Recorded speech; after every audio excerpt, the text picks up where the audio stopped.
Hello दोस्तों, नमस्कार। आपका एक बार फिर से स्वागत है हमारे इस चैनल पर। और आज हम बात करने जा रहे हैं सफल एग्जामिनेशंस के बारे में।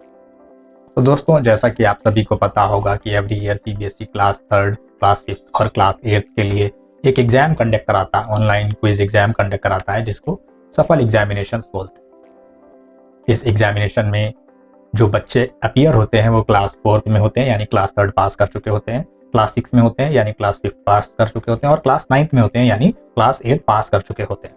तो सीबीएसई ने इस बार भी एक नया सर्कुलर जारी किया है कि हम सफल एग्जामिनेशन कंडक्ट कराने वाले हैं। उसके लिए रजिस्ट्रेशन स्टार्ट हो गया है। तो दोस्तों, ये सफल एग्जामिनेशन क्या होता है, इससे स्कूलों को क्या फायदा है, इससे पेरेंट्स को क्या फायदा है, इससे बच्चों को क्या फायदा है, वो सब मैं आपको इस वीडियो में बताने वाला हूँ।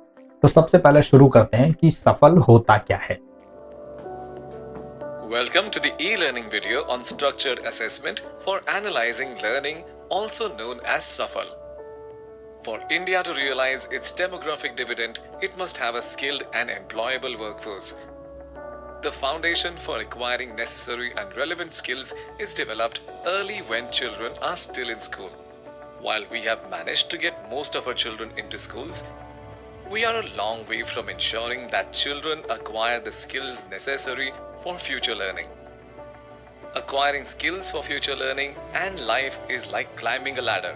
Progressing to the next rung is dependent on how strong the footing is on the previous rung. Children who don't develop a strong footing in early years tend to fall behind and struggle to progress further. The National Education Policy recognizes this need to impart competency-based learning and education to children and highlights the role of assessments in doing so. One of its key suggestions is to introduce assessments that promote and assess critical thinking, problem solving, and analytical skills. Let's understand what this means. Consider the question on the left. It requires students to recall basic math facts and perform simple calculations without any meaningful context. It does not encourage much thinking. Whereas in attempting the question on the right, children are encouraged to think critically as they first need to determine the correct operation, make sense of the problem context, and then subtract 3 from 10 to arrive at the correct answer. This transformation in how we assess is what SAFAL attempts to bring about. SAFAL stands for Structured Assessment for Analyzing Learning. It is a competency-based assessment introduced by CBSE. All students from CBSE affiliated schools are eligible to participate in SAFAL. SAFAL is administered towards the end of grades 3, 5 and 8, which marks key points in the schooling journey of children. SAFAL has a short-term and a long-term objective. In the short term, SAFAL will provide data to schools to help identify specific critical gaps in learning and instruction. Unlike assessments such as board exams, SAFAL report cards do not give grades or percentage scores. Instead, they provide schools with information on the specific areas where students perform well and where they don't. The schools can use this to improve their teaching learning practices. By encouraging the testing of competencies, the long-term objective of SAFAL is to move away from rote memorization towards more holistic teaching.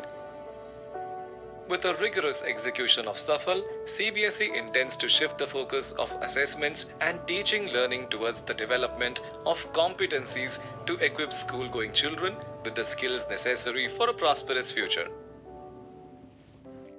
तो इस बार भी CBSE ने सफल examination से related एक circular जारी किया है, जिसमें उन्होंने बताया कि हाँ, सफल से रिलेटेड रजिस्ट्रेशन स्टार्ट हो गए।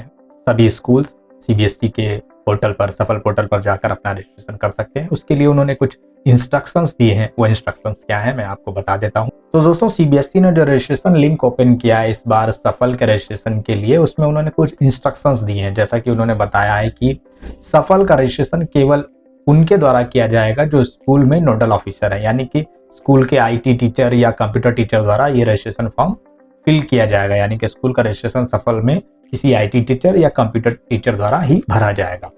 दूसरा, रजिस्ट्रेशन फॉर्म फिल करते समय आपको उन बच्चों की एंट्री करनी है जो इस समय क्लास फोर्थ में है, क्लास सिक्स में है और क्लास नाइन्थ में। साथ ही साथ आपको उन टीचर की भी एंट्रीज करनी पड़ेगी जिन्होंने उन बच्चों को क्लास थर्ड, क्लास फिफ्थ और क्लास एट्थ में पढ़ाया था। और स्कूल को बताना होगा रजिस्ट्रेशन करते समय कि आपके स्कूल में सफल एग्जाम कंडक्ट कराने के लिए सफिशिएंट इंफ्रास्ट्रक्चर है या नहीं। दोस्तों, सफल एग्जामिनेशन का मुख्य उद्देश्य बच्चों के अंदर क्रिटिकल थिंकिंग को डेवलप करना है। रट्टा लगाने के बजाय उनकी क्रिटिकल थिंकिंग उनकी सोचने की क्षमता को बढ़ावा देना है। दोस्तों, यह एग्जाम प्राइवेट और गवर्नमेंट दोनों स्कूलों के लिए लागू होता है और इससे जो डेटा मिलेगा उसका उपयोग शिक्षा के सुधार में किया जाए। साथ ही साथ स्कूल को पता चलेगा कि हमारे स्कूल में इन क्लासेस में जो बच्चे पढ़ रहे हैं उनमें कितना और चेंजेस किया जाए हमारे स्टडी कल्चर में। साथ ही साथ मैं आपको बताना चाहूँगा कि स्कूल क्या कर सकता है। ये जो रिपोर्ट जनरेट होकर आएगी सफल एग्जामिनेशन के रिजल्ट के बाद, स्कूल अपने टीचरों को और बेहतर ट्रेनिंग दे सकते हैं, स्कूल और बच्चों के लिए बढ़िया इन्वायरमेंट तैयार कर सकते हैं, स्कूल अपने रिसोर्सेज का अच्छे से उपयोग कर सकते हैं और जो रिपोर्ट बनेगी उसके अनुसार उनको पता रहेगा कि किन किन चीज़ों में और बदलाव करना है जिससे उनका रिजल्ट और बेहतर हो सके और उनके अंदर क्रिटिकल थिंकिंग या डेवलपिंग सोच या रीजनिंग करने की कैपेसिटी बिल्डअप हो सके बच्चों में। दोस्तों, पेरेंट्स भी सफल के एग्जामिनेशन की रिपोर्ट से बहुत कुछ सीख सकते हैं। वो एक स्ट्रैटेजी तैयार कर सकते हैं टीचर्स के साथ मिलकर कि अपने बच्चों को किस तरह से और बेहतर बनाया जा सके। साथ ही साथ पेरेंट्स घर में भी अपना एक ऐसा माहौल क्रिएट कर सकते हैं जिससे बच्चों को और बेहतर और उन्हें अच्छा समझने की शक्ति मिल सके किसी भी सब्जेक्ट को रटने के बजाय। दोस्तों, सफल एग्जामिनेशन के लिए मैं आपको सबसे इंपॉर्टेंट बात बता देता हूं, यानी कि सब्जेक्ट्स क्या रहने वाले हैं इन एग्जामिनेशंस। तो क्लास 3 और क्लास 5 के लिए इनमें सब्जेक्ट रहने वाले हैं। पहले तो लैंग्वेज सब्जेक्ट होगी एक, यानी कि हमारी हिंदी, इंग्लिश या आपकी कोई भी रीजनल लैंग्वेज हो सकती है। दूसरा हमारा सब्जेक्ट होगा मैथमेटिक्स, ये मैं बात कर रहा हूँ क्लास 3 और क्लास 5 के लिए। और तीसरा हमारा सब्जेक्ट होगा इन्वायरमेंटल साइंस। साथ ही साथ मैं आपको बता दूं क्लास 8 के लिए क्या सब्जेक्ट रहने वाले हैं। क्लास 8 में भी पहला सब्जेक्ट होगा भाषा, यानी कि लैंग्वेज, ये हिंदी, इंग्लिश और कोई भी रीजनल लैंग्वेज हो सकती है। दूसरा हमारा सब्जेक्ट होगा मैथमेटिक्स और तीसरा सब्जेक्ट होगा हमारा सोशल साइंस। इन सब्जेक्ट से हमसे कुछ ऑनलाइन क्विज पूछे जाएंगे, उनके सवालों के जवाब आपको देने होंगे। ऑनलाइन एग्जाम होगा और ये एग्जाम आपको नवंबर या दिसंबर में कंडक्ट कर लिया जाएगा। अभी तो रजिस्ट्रेशन स्टार्ट हो रहा है, स्कूल अपने बच्चों का रजिस्ट्रेशन करेंगे, उसके बाद नवंबर दिसंबर में ये ऑनलाइन एग्जाम हो जाता है। दोस्तों, मैं आपको बताना चाहूंगा कि सफल एग्जामिनेशन में कोई भी मार्क्स नहीं दिए जाते, इसमें कोई भी पास या फेल की कैटेगरी नहीं होती, बल्कि इस एग्जाम से बच्चों की एफिशिएंसी चेक की जाती है कि बच्चे किस लेवल पर बिलोंग कर रहे हैं इस समय, यानी कि वे डेवलपिंग फेज में हैं या प्रोग्रेसिव फेज में हैं या प्रोफिशिएंट हो चुके हैं। यानी कि इस एग्जाम से बच्चों की एफिशिएंसी चेक की जा सकती है ताकि बच्चों को और बेहतर सुविधाएं दी जा सकें एजुकेशन की फील्ड में, ताकि ये बच्चों को और बेहतर बनाया जा सके। इस टेस्ट से जो रिपोर्ट जनरेट होती है उसके बाद स्कूल, पेरेंट और बच्चा खुद भी अपनी कई चीजों में बदलाव ला सकता है जिससे उनका रिजल्ट आने वाले समय में और बेहतर हो सकता है।